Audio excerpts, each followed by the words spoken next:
To all those above me that watch over me, to all of you, my fave parapeeps on this side of the veil, welcome. This is Reverend Shawn Whittington's Paranormal Ministry. I'm your host, Reverend Shawn, the Rev. Welcome to my haunted house, my very haunted house. And it has been a little active today. Unusual, considering the guest I have coming on today. And I'm going to get to him as soon as I can. I really thought about starting the show with a Bigfoot howl, but I didn't want to blow everybody's eardrums out, so I decided to skip on that. But are you feeling squatchy today? Because this show is going to be all about cryptids and the squatch, and we'll get a little paranormal talk in there too. But thank you all so very much for tuning in. I don't have a show without you guys, so God bless you all for that. Let's get to the prayer urn.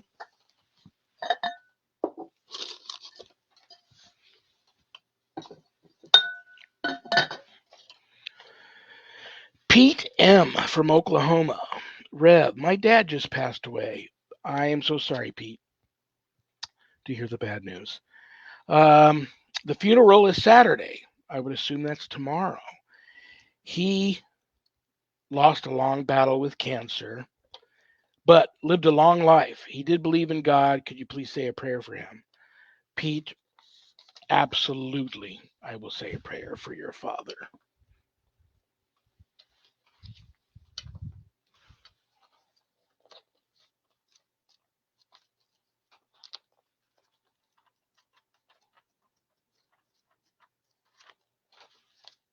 Okay. Everybody, please send all your love and light and positive vibes to Pete. And Pete, I wish you would have mentioned your father's name on here. I would have loved to have mentioned his name, but I will mention your name. Okay? Name of the Father and of the Son and the Holy Spirit. Amen.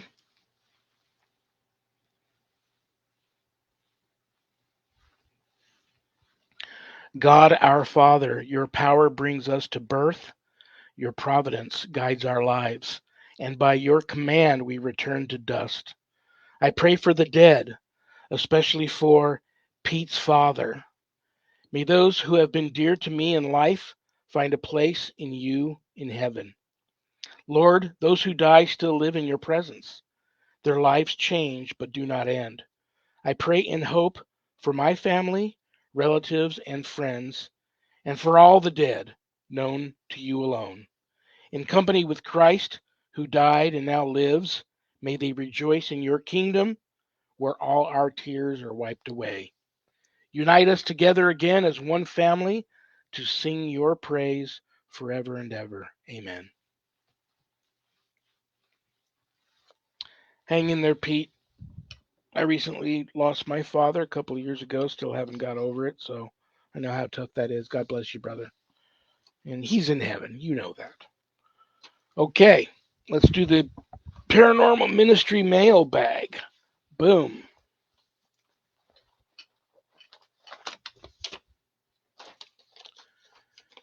Jerry V from Arizona.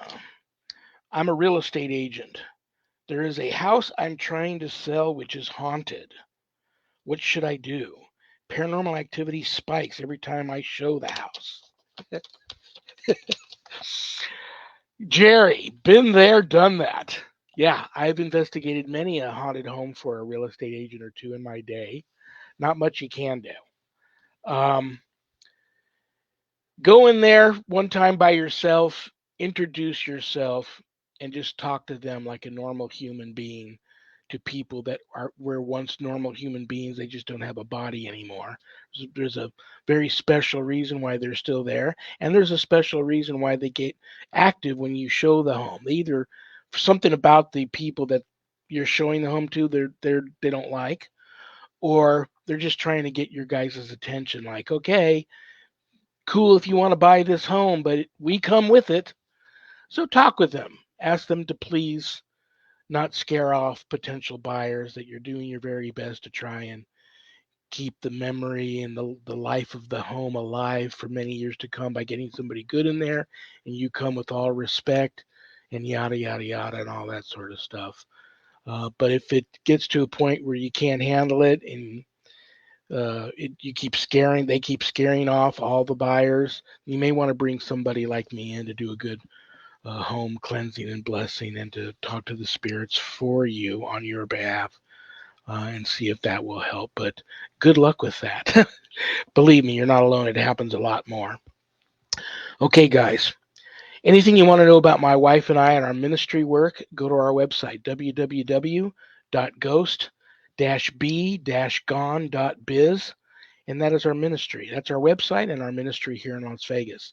Keep in mind that my wife and I don't charge for our paranormal assistance, helping people with their paranormal issues. So I know times are tough, but if you go there to the website to visit and you notice the donate button and you're able to do so, click on it and send in a small donation. I promise you, it'll be appreciated from the bottom of our hearts. And trust me, we'll put it to good use. In addition to being an ordained exorcist, I'm also a certified spiritual advisor. So if you're having issues of a spiritual nature, not attached to the paranormal, and you'd like to speak to the Rev about that, there's a place on the website where you can make an appointment to speak with me. But don't leave the website without navigating back over to the page called the WSE course/book. On that page, you'll find the Ghost Store. In the Ghost Store, you'll find all kinds of cool things to buy: cups, hats, hoodies, other things, if you go for that sort of stuff. But scroll down to the bottom of that page and you'll see my new haunted autobiography, God, Ghosts, and the Paranormal Ministry. And I quote, scariest book I ever published. That was Annette Munich, owner of Stellium Books, my publisher. But don't let that scare you off of purchasing a copy. If you haven't done your good deed for the day yet, part of the proceeds of every sale of every copy of my book goes to support stjude.org, St. Jude's Children's Research Hospital, Nevada, and the ASPCA. So you get to help some seriously needy kids. What's more important than that? And the animals, too. What's more important than that? You can get the book a little less expensive at Amazon, but if you purchase the book at the website, I autograph it and it arrives to you in a house blessing kit. So that's pretty cool. Scroll a little further down, and what's really cool, let me just throw this out there real quick, is now's a great time to buy the book and get all caught up because God, Ghosts, and the Paranormal Ministry 2, Chronicles of an American Exorcist, comes out this summer. And there are some stories in the first book I left open-ended that I bring closure to and talk about in the second book. So that's a good reason to get the first book now and get all caught up before the second book arrives. Scroll a little further down, you'll see the Worldwide Society of Exorcists, which I am a founding member. I offer a 12-week online college-level course, Introduction to Spiritual Warfare, through the WSE. And this is a course for all you true warriors for Christ that feel a calling and a longing to want to have more knowledge when it comes to drawing your line in the sand, making a stand, circling the wagons, and putting up a good fight against, God forbid, true evil if it ever comes calling. That's the course for you. You can enroll in the course there at the website, but if you'd like more information on the course before making that type of commitment, there is a Worldwide Society of Exorcists Facebook page. You can go there, or you can just reach out to me, give me a call, send me a message, and talk to me about the course. Do me a big favor. Keep all of my former, current, and future students in your prayers, and all my students that graduate the course get a stunning diploma, certificate of completion suited for framing, along with some other very special gifts, blessed gifts that you can only get from yours truly, the Rev. Okay, guys, now is the moment you've all been waiting for and why you tuned in today. There's not a whole lot I can say about this guy other than I love him, I respect him, I consider him a good friend. Um, he's the Bigfoot guy that all the other Bigfoot guys go to talk about the big guy. So, researcher, experiencer, and just a cool dude. Please welcome to the show the one and only Carl Supp. Carl, are you with us today? I am. I am. How you doing? I am doing great. Um, I forgot to tell everybody, which now they're going to get a big dose of. You've got the greatest made for radio and podcasting voice of anybody I've ever known. So I'm going to bug you about two things today. Finish your book, Okay. and you need a podcast. You need a cryptid and all things paranormal podcast.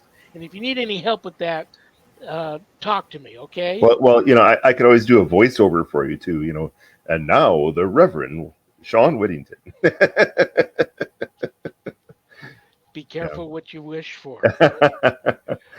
Brother, what do I want to talk to you about today? I want to talk to you about anything you want to talk about. And it doesn't have to just be cryptids and Bigfoot, although that's why I brought you on here. A lot of people have sent me in some questions to ask you about Bigfoot. I thought I would open up the airways and tell people it can be a Q&A with Carl Supp. If you have a question for him or me, you can put it in the chat. My co-producer Zach Clayton will, if he thinks the question's worthy, and they all are, he'll throw it up there. And if Carl and I notice it, we'll address it and answer the question. But I do have some questions for you here. But I thought I would just, if there's any recent investigations or research outings you've gone on, or anything that you've never shared with me before about the big guy or anything else, the show is yours today. But we can also do we can talk about the new show that's out that I happen to like. We can talk about a couple of experiences that other friends of mine that have had. But whatever you want to talk about, man. So Okay. Well, I'll kick it off. So I'll catch up if people who have tuned in before to listen to me. The I, I get out. I typically pre-COVID. I mean, I was pretty much out in the woods almost every night. A lot of times in different states, just because work takes me around to a lot of different places. So back in from 2014 to 2016, I was actually out on Long Island, and I initially, there's no reports out there, right? So how am I going to find, a how am I going to find a Bigfoot out there? Worst case scenario, I get out and I get hiking, right? And that's it, and I just enjoy nature, right? It's a win-win. and um, but what I finally decided to do was actually look into the different paranormal groups that were out on Long Island and start reading some of their blogs. Like, oh, they went out. Oh, there's some haunted woods in this area. Oh, okay. What? Well, we saw some eyes that glowed red, or we had rocks thrown at us in the dark, or I saw something large with red eyes climbing a tree, or et cetera, et cetera, and or a mournful howl, and then there's always some kind of a paranormal story that they make up for it to say that it's the ghost of um, a mother that mourning for her child who drowned at this lake, and eh, but when you actually kind of peel it back just a layer, right? There's some truth in it, right? There's something that yeah, somebody experienced and a story. And when I started looking at especially stories that went all the way back into the 1600s of specific areas that and they named those areas, like Spook Hill or what, that kind of thing. It's like, okay, we need to look closer there. So the more research I did out there, sure enough, I ended up finding them out there and started almost a well, by the time I found them, it was probably 6 months had passed, but I started, exchanging gifts out there, and that was really a rewarding experience. Almost saw them a couple times, but they were running fast.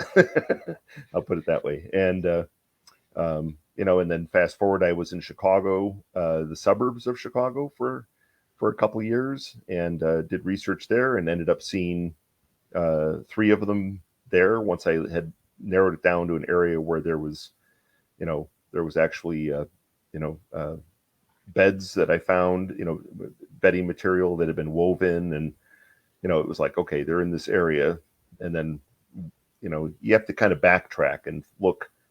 okay, why are they in this area? What's the motivation? Where can they go and hide during the day if they're, um, if they want to get away from people? Is there an area that they can kind of escape? Their little escape hatch, and um, and you'd kind of find that, respect it, don't go tromping in there, okay? But you can certainly see, based on the number of footprints coming and going from that area, once I actually got close to that area, it was like, oh, this is obvious. There's a lot of foot traffic going back and forth. But and then lately, I've been going to St. Louis a lot, and I spent a lot of time in Southern Illinois, and um, and kind of Eastern Missouri, just right on the along the Mississippi River, and that's been pretty rewarding. I've got a lot of responses back with as far as calls went, and find really didn't see much evidence, only because by the time I get there it's kind of dark, so it's easier to look for evidence during the day, Yeah. and you don't have to work all day. So, but yeah, no, I had a sighting at night. It was standing right on the side of the road, um, and that was pretty amazing. Mainly because as I approached with my brights on, going about 35 miles an hour, and all of a sudden I saw a glint, and at first I thought, oh, it's just like a reflective marker on a road sign, and then I realized there was no road signs there, and then as I got closer, it actually turned, so I got a glint, and as it turned and looked directly at me, the brights lit up its eyes, and then it squinted. And by the time I got the brakes on, I was maybe 200 feet past it, and I backed up, and the shaggy tree moss. Initially, when I saw it, I thought it was just like a tree with moss on it, uh, just because it was hanging, and that was actually kind of almost a whitish, like a gray brown hair to it, that made it kind of almost look like a lichen or a moss, and but it was gone by the time I literally got 200 feet past, backed up quickly. It was gone. Um, but yeah, Let me ask you about seeing them. yeah, And I've had people that have seen them, just their descriptions as far as how they feel are all over the place. For you personally, how has whatever you felt the first time you had an experience or a sighting or an encounter with one of them to how it is now? Uh, oh, if it hasn't changed, or if it's intensified, or how have you changed over yeah, time with that? sure. So yeah, my first sighting, I actually had my nephew was with me, and he was looking. You know, we had kind of drawn one in, and we were looking through the night vision scope. Well, he ended up getting to his total time at night in the woods looking for Sasquatch was 53 minutes, and he saw one. So, lucky kid. But everybody always tells me that I'm like a Squatch magnet when I go into Yeah, the yeah. woods. But the I went. Uh,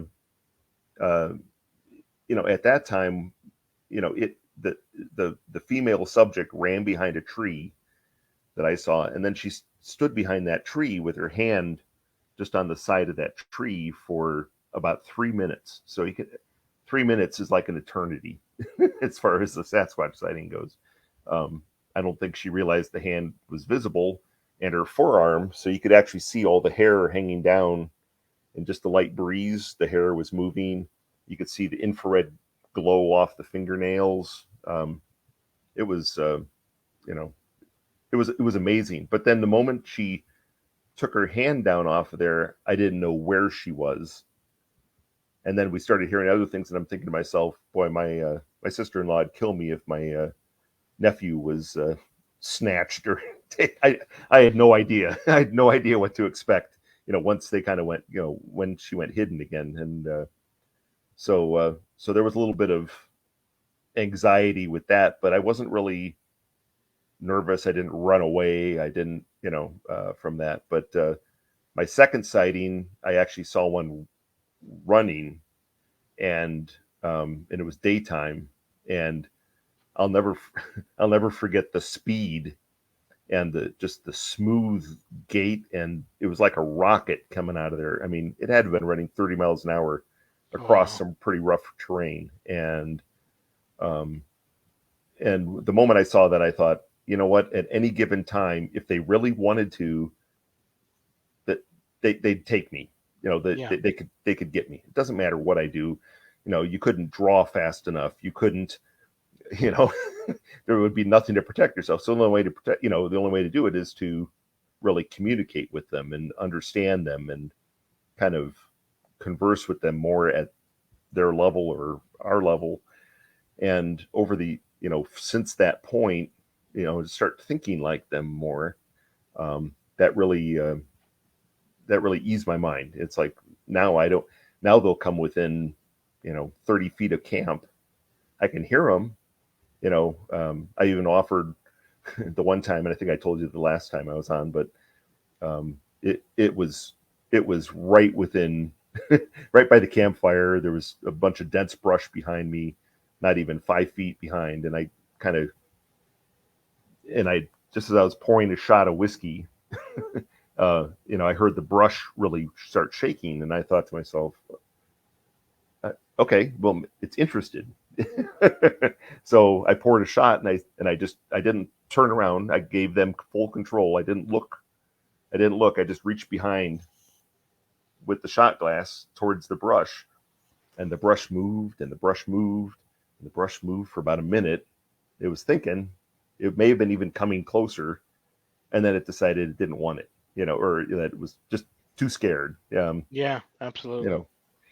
So I'm going to go a little morbid here for a second. sure.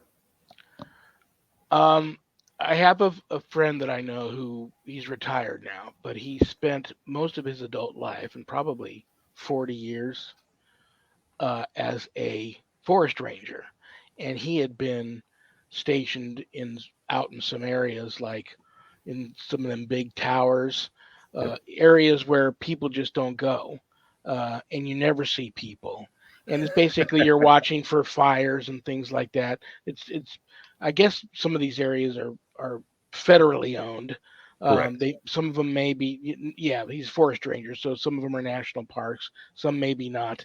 But never saw any military and things like it. But he's told me stories about seeing them. But there was a rash of children missing from campsites for a while, especially in one of the parks that he worked at for many, many years. And they were told not to talk about. They always wrote it off as like a bear or a cougar came into camp and took this kid. But there were some witnesses that had seen something else take the kid, and they were all told to hush hush, don't even mention it, you're going to lose your job. We don't, it's either a bear or it was a cougar, or the kid just went out walking and got lost and probably fell down a ravine and Yep. drowned or something.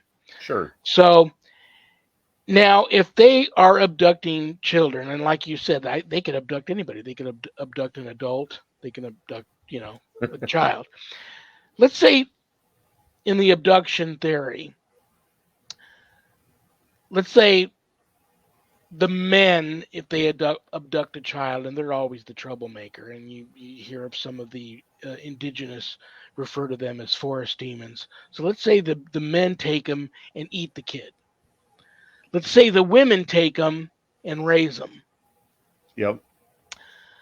Um, and I have another theory. I'm going to ask you what your theory is on the abductions, and I'm going to ask you a theory on if a male Sasquatch abducted an adult female, human female, do you think the possibilities of interspecies mating is possible?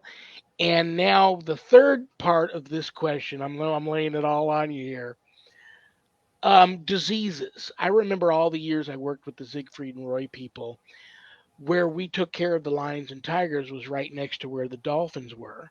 And if you worked with the lions and tigers, whether you were coming to work, leaving work, going on break, going to lunch, you were not allowed to go anywhere near where the dolphins were because the lions and tigers could transfer certain diseases to the dolphins that would just kill them.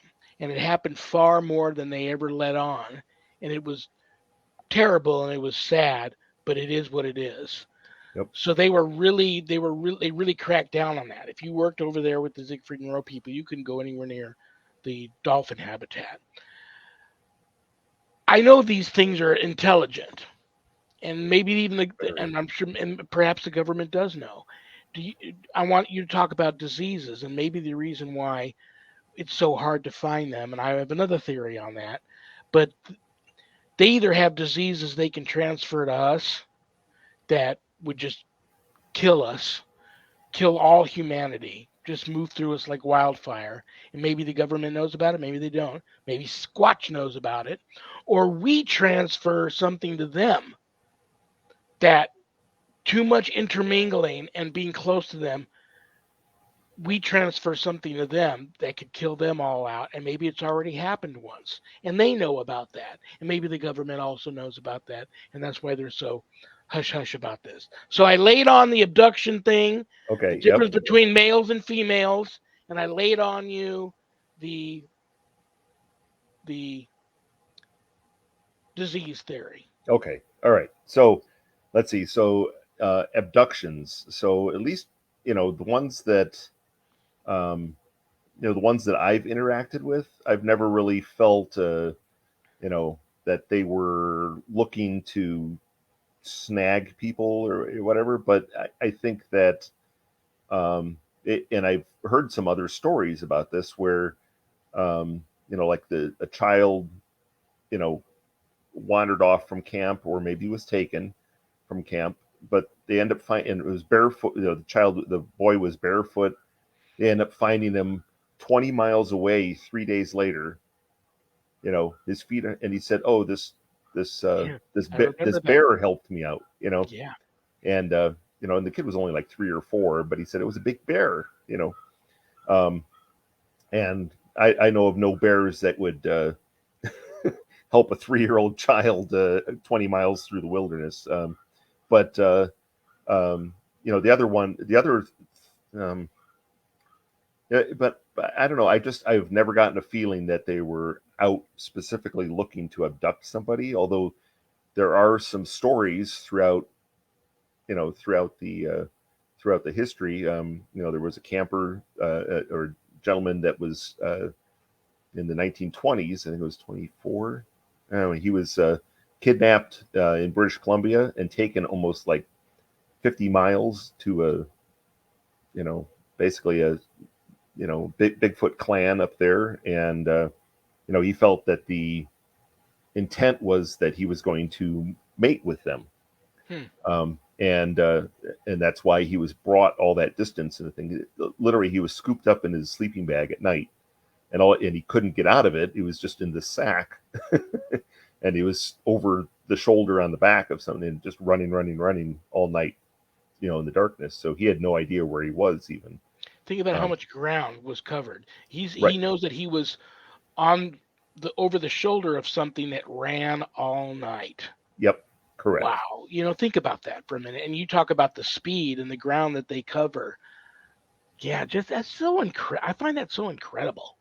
Yeah. And and as far as the DNA goes, the DNA samples that have been tested, they really show that it was, that they're a hybrid, or at least most of them are. I'm not going to talk about like Dogman or anything else like that because I haven't personally experienced it, or if I have, I didn't realize that. But they're really a hybrid, and the DNA showed that um, there's far greater experts on the DNA than myself, but the maternal side was human, and the paternal side was unknown hominid. Okay, so Some would say that it was the unknown hominid side would be what they would call true giants. And at some point, we're close enough because I believe that sample that I just talked about tested out to be like 99.3% the same as us.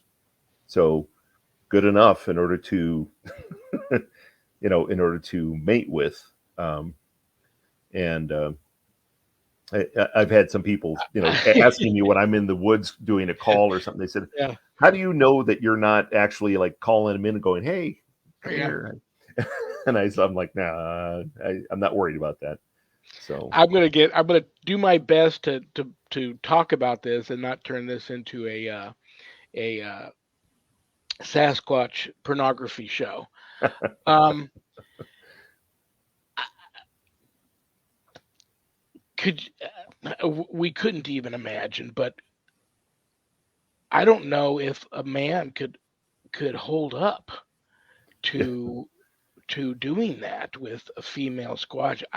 You would think, I don't know, but you yeah, would think that it would probably kill the man because it's just so big, so strong. Who knows exactly how this happen, how they do what they do right. to make little Sasquatches. That would be, and if you're, let's say you're the guy that gets, drug over the shoulder and carried all night long somewhere, and you are in this camp and you think that's going to happen. What's the choice do you make? Do you run and leap off a cliff? Do you pick up a big rock and smack it upside the head of one of the males to have him just kill you like that? Because that's not as bad as what you're going to have to experience if you have to mate with a female squatch. Or do you just, are you adventurous enough to just go for it? And if you go for it, do they kill you afterwards? I mean, Yeah, oh my I don't God, know. I don't know. that would make a great movie. But you just, I don't think. I think that they are very protective. I Yep, think there's different. You may find some that are very. Their particular clan may be aggressive. yep. Some clans not so aggressive. But you obviously they don't cook. So if they're No, killing deers and elks and moose and things like that, and maybe other bears to eat, they're eating raw meat. yep. Um, And they love bone marrow. I don't Um, think you know, they're I don't think they're cannibalistic. no, I don't think so.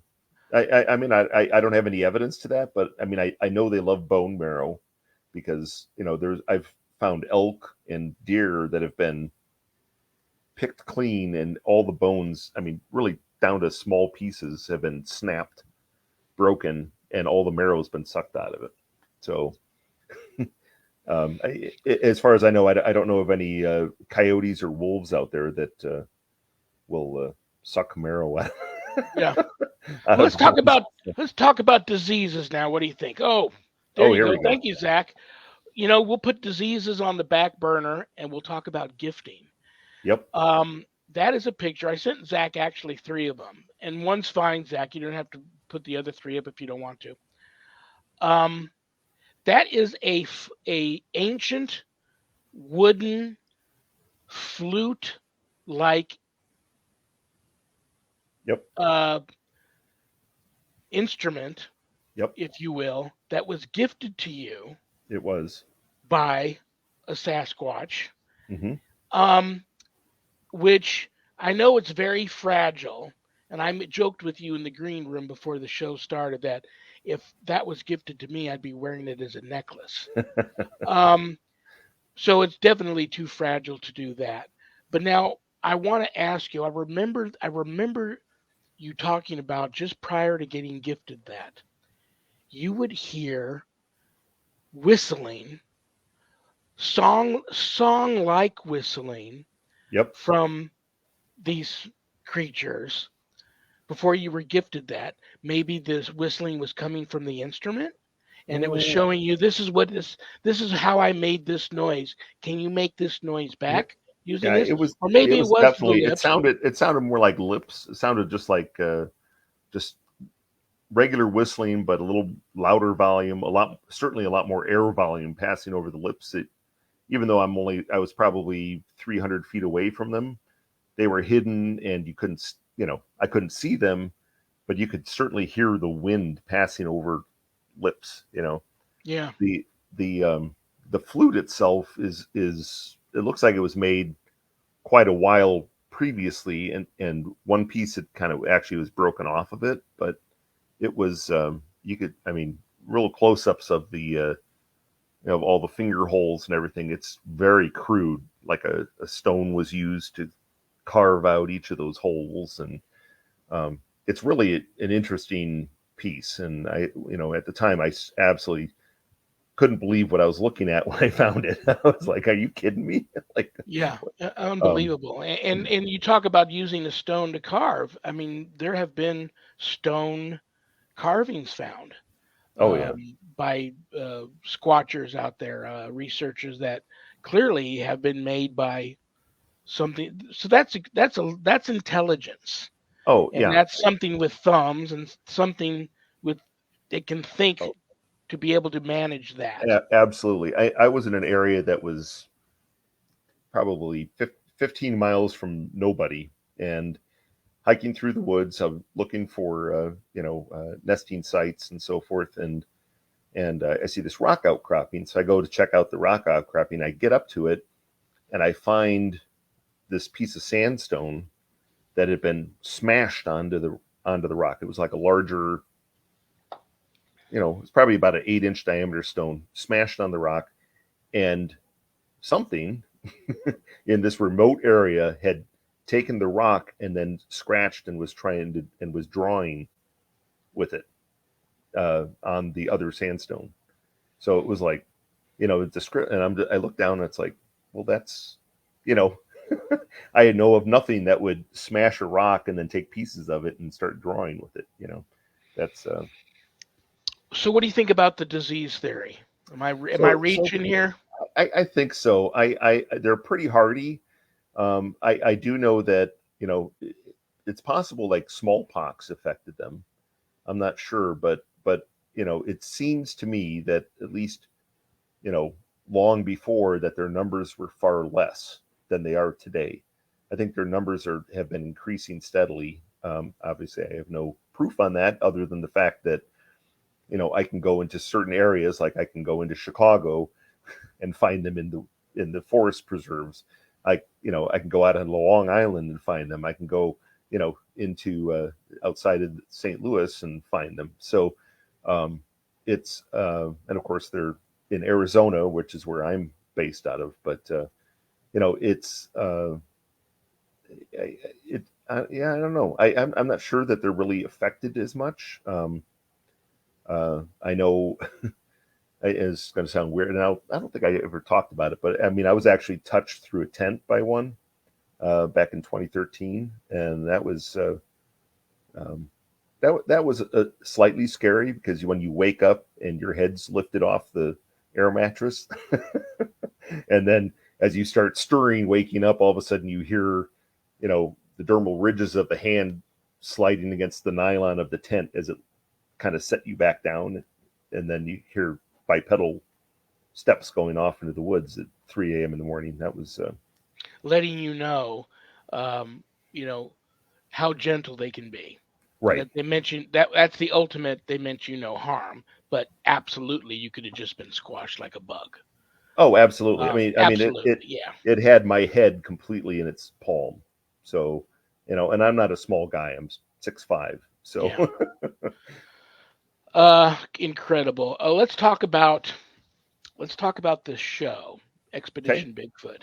yeah, I remember finding Bigfoot, which me and a lot of my friends, after a couple of years, we just jokingly would call it never finding Bigfoot because we knew they never were. But we enjoyed it. What I really enjoyed about that show, one, I still have a theory that Bobo is got some squatch in him. He's a hybrid. Then they're keeping it a secret. But I loved the town hall meetings because you'd go into these towns that just look like every other town. Everybody's normal, going about their business, walking up and down the street, shopping, going to school, working, whatever. They have these town hall meetings. Show up if you've ever seen a Bigfoot and had an encounter. And these town hall meetings would just be packed with Yep. these Oh, all they these were. townspeople wanting to tell their story. That's what I loved about that show. I knew that I was never going to see him. Now, Expedition Bigfoot, I'll tell you what I like about it. Four extremely different people that I've never seen anybody, other squatchers, researchers like these four, which I find intriguing. But you talk about being scared. You know, they're so gung ho and they're out there. They're searching for them, and I know they're all. I know these people are legit people. They're not a joke. Right. But when they get to a part where even I have once or twice gone, am I really about to see this show a Sasquatch?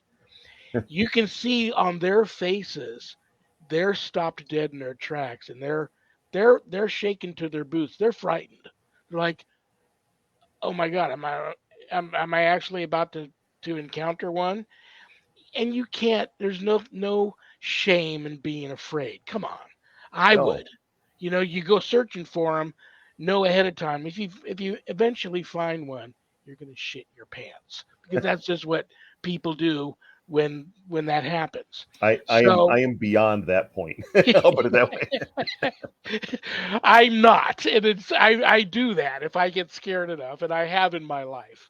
But um, that's what I love about that show. But I'll tell you what else I love about the show, and it's in my field too: spiritual warfare and ghost hunting and exorcism. The longer I'm in this field, the less I think I know. And this show now, I've learned things I never thought there was more to learn with the field of cryptids and Sasquatch research. So that's what I find fascinating about it. And let's pick it apart. This cloaking, and you talked about seeing this thing that looked like a sign at first or moss hanging on a tree when you drove by it quickly. Then it's just gone. Right. I do still believe God created these things. I do believe they're of flesh and blood, but I do believe there's a great deal of supernatural ability attached to them. And many of my indigenous friends will tell you absolutely. So let's talk about the cloaking. Yes. These I have a great story for this too, by the way. and when they first brought it up and the infrasound, when they Yeah. first brought up infrasound and cloaking, I thought of a story a friend of mine who lives up in the great northwest, um, who is totally not. I mean, the last person on earth to ever believe or even think about him or care about him. But she goes out on these hikes in areas where nobody goes with her dogs. And after she had lived in this area for a while, she gets a call from a friend, and they're just talking. And her friend happens to say to her, "Have you ever seen a big? Well, where you're at now, have you ever happened to see a Bigfoot?" And it hit her like a bolt of lightning. This flashback of when she was on a hike and she saw one, and although she didn't see its lips move, he psychically and telepathically told her, "You don't see me. You're tired and you need to get home." And her dogs, who would normally chase and bark at anything, were just frozen, and they just so nonchalantly all walked back home. And she totally forgot about the incident until sometime later her friend jokingly brought the topic up in a conversation. So the infrasound and the cloaking, and now I throw it to you, sir. Yeah. I so just last September, I was up in Arizona, up in the area that I always go to for researching, and uh, mainly because I know that they kind of already know me in that area. So when they see me, a lot of times they'll come in close to camp, or you know, or they'll follow us. And here we were here we were driving up this pretty remote road up into this canyon, kind of four wheeling it up in there. And as we're driving along this road, I know this is going to sound horrible, but My friend and I had the windows down because I'm listening actually as I'm driving as well. Um, I all of a sudden, overwhelmingly, the smell of feces. Okay, and I'm talking like it didn't smell like deer. It didn't. It And it's smelled like even beyond feces. It's just like, yeah. it smelled. It smelled like human feces, like right in your face. I mean, it was that strong. So, did I speed up?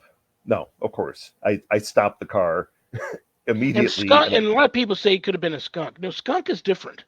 Skunk is it is. different. Oh, it's completely different. So I get out of the car, and I'm in this area where it's probably 150 feet to the tree line uphill.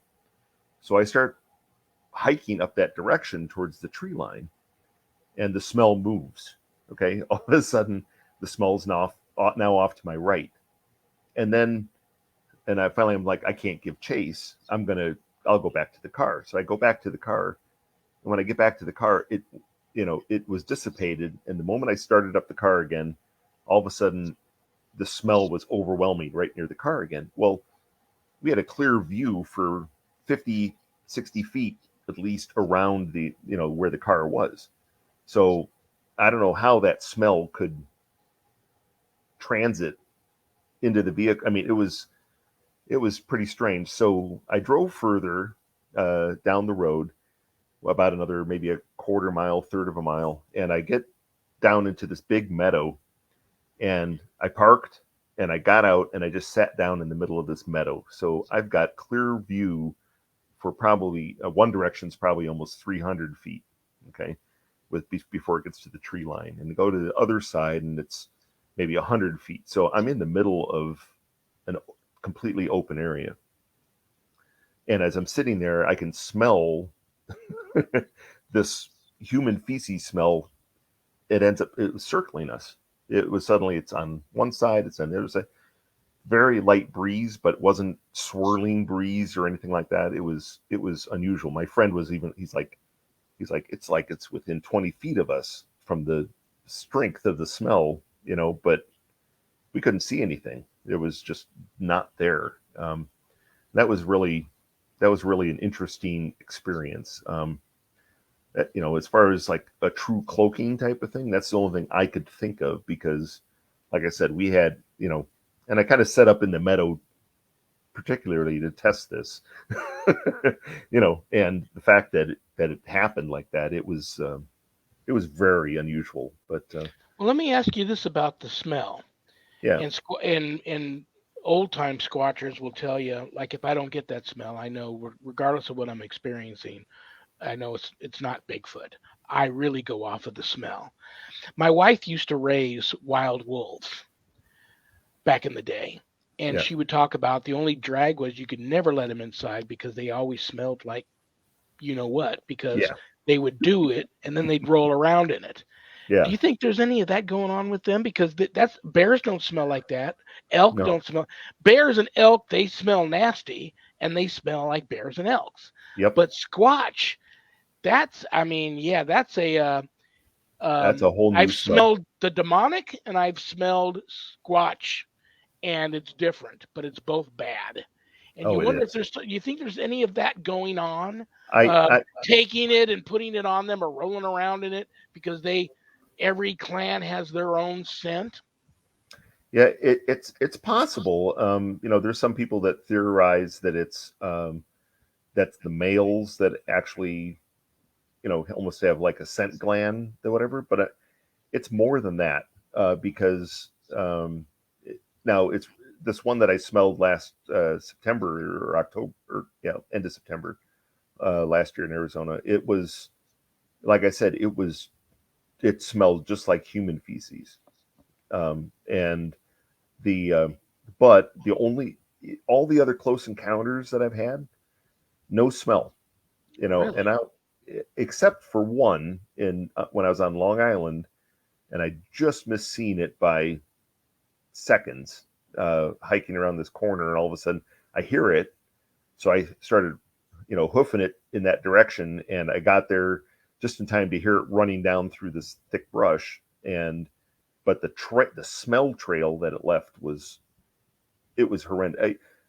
But I actually walked through the trail. Was probably the smell was like a 10 foot wide swath of stench that it left in its path. And I walked through it a couple times, and I tell you what, I almost threw up. I was gagging Yeah, because yeah. it was a And I here I am again thinking again about this mating, a man mating to a female squatch. Yeah, yeah, I can't. I know me. I'm a s- yeah, I'm a scent person. yeah, I couldn't do it. yeah. But I mean, the Yeah, one that I smelled it was like a combination of uh, I want to say like summer roadkill plus fresh grass clippings that have been sitting in the sun for a couple days, and then um, uh, what was my and then summer J John. like if you went to go use a J John or a porta potty in the parking lot, after yeah. Worse. It's worse than it, that. but it was a Yeah. combination of those. I just never smelled anything as horrible as that. So Well, what we'll do, I already know I'm going to reach out to you and have you back for. I think this is your third visit. I'll have you back for. I I'd love it. one visit isn't enough. Several visits isn't enough because there's a lot more. I didn't even look down on my notes today, and I'm going to be so upset when I look at them later and go, "Wow, you should have asked him that." So everybody that sent me in a question for you, I apologize, but I'll have you back, and we'll do a series of different topics about them, and we'll just hone in on that topic for that Sure, particular show. But I want to finish today before I have to cut you loose with the paranormal aspect. And for a while, a lot of longtime squatchers wouldn't talk about this because they thought, oh, on top of people already thinking I'm crazy because I believe in Bigfoot, now they're going to think I've lost it when I talk about some of the paranormal activity I've experienced. But now this show has touched base on that. And so we talk about these glowing orbs in the forest that always seem to either come before or right after a squatch sighting, the UAPs that show up before and after a squatch sighting. Squatchers have told me about I see ghosts in the forest. I hear all these crazy things that happen um, associated with now these encounters. Let's talk about what do you think about this the paranormal aspect now being attached to this, and and what's your feelings on that? I have seen some of these orbs at times, but it wasn't directly related. Like following or preceding a Sasquatch sighting. But I've seen unusual lights sometimes in the woods, and I don't know if it's what going back centuries, right? They even called them will o' the wisps, right? It, and I couldn't tell you what they are, or if it is something related to Sasquatches, or maybe who knows? I know there's people that theorize that those lights are them moving through portals or whatever. It hasn't been in my experience. I'm a little more you know pragmatic, in that regard, but it's I don't know. It's an interesting thing. There's a lot of Yeah, people that have seen things, so I certainly can't discount it. But like I've always said, I'm my worst critic. I I am a skeptic when I'm in the woods. If a twig snaps, it's not a Sasquatch, right? That's my first reaction, and then as I start checking down the list of, okay, it's not this, it's not this, it's not this. Okay, the only other thing that's unexplained, or it's something just like finding that writing on the rock, the scribbling on the rock by using another rock to break it, and I mean, that kind of thing is it just you know it's unexplainable, but there has to be an explanation. So, yeah. um, and that's what keeps driving me forward. You know, Well, I know off the bat, and I'll make notes of this before I have you back. Some of the stuff that you and me will really dive into when I have you back will be government cover up. Because I'm thinking of a story people talked about after Mount St. Helens, witnessing uh, military helicopters going in and coming out with these huge hairy bodies hanging from below the helicopters in these nets being carried out, and they weren't deer or elk or anything like that, or bear. Um, and the government really kept that hush hush. And apparently, these things were too close to the eruption and obviously died. And the Yep. government knew they were out there and went out and wanted to get them out of there before anybody else found them.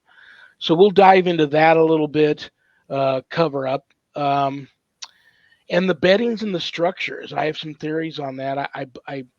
It's one thing to find the markings, but when you see a tree that's been up, a tree that's bigger around than me, picked up and then uprooted and slammed right down in the middle of the path, Yep. that's different.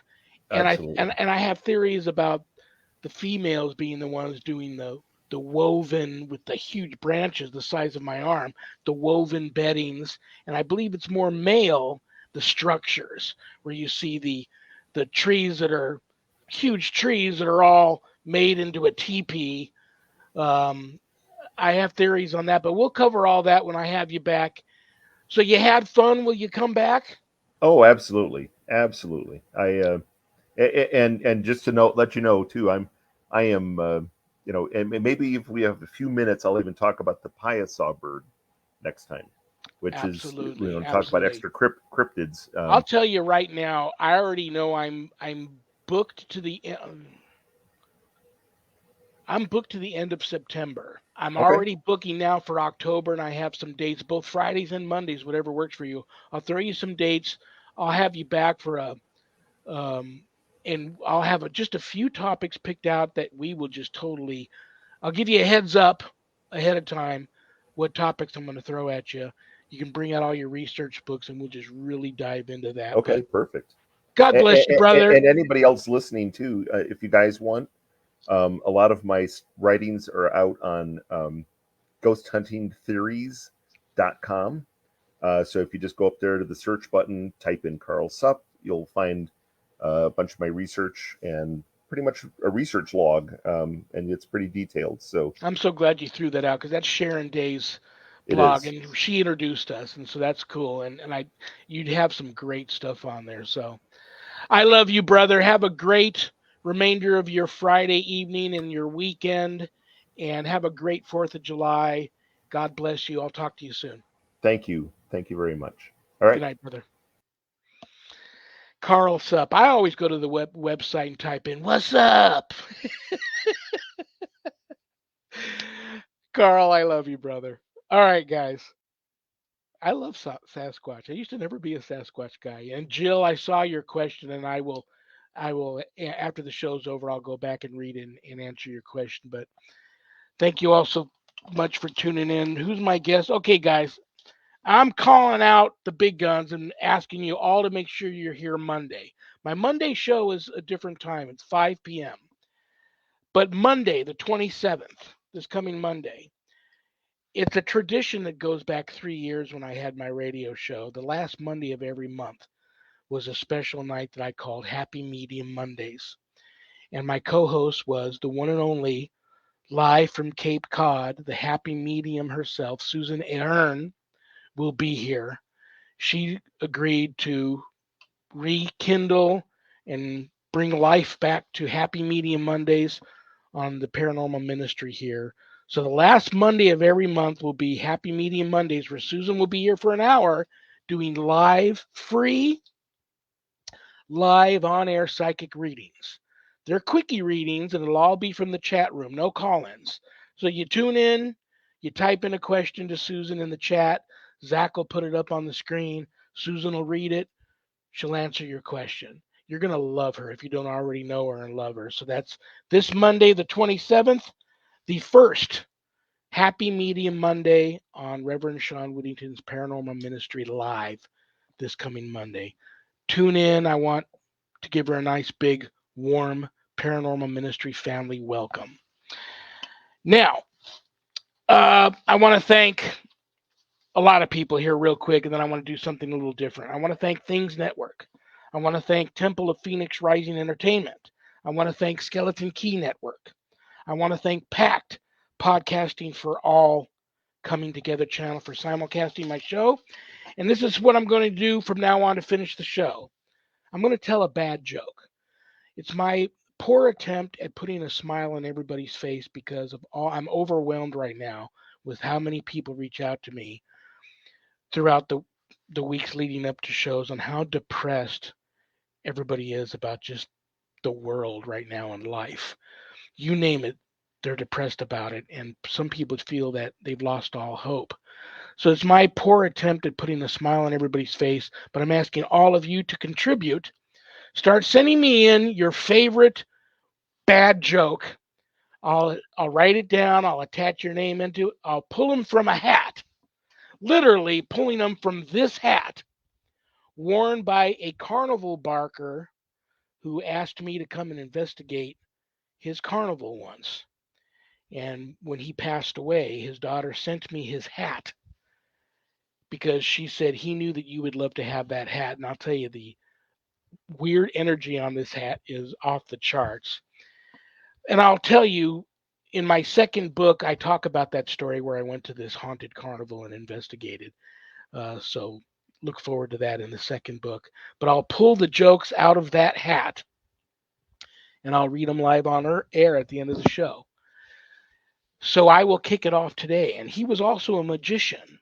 So having said that, what do you call an owl that's a magician? A Houdini. Good night, Danny. Good night, Jack. Good night, dog. Good night, Harold. Rest in peace. Good night, Ernie. Good night, Bill. Good night, Dan. I love you all. God bless you all. Peace.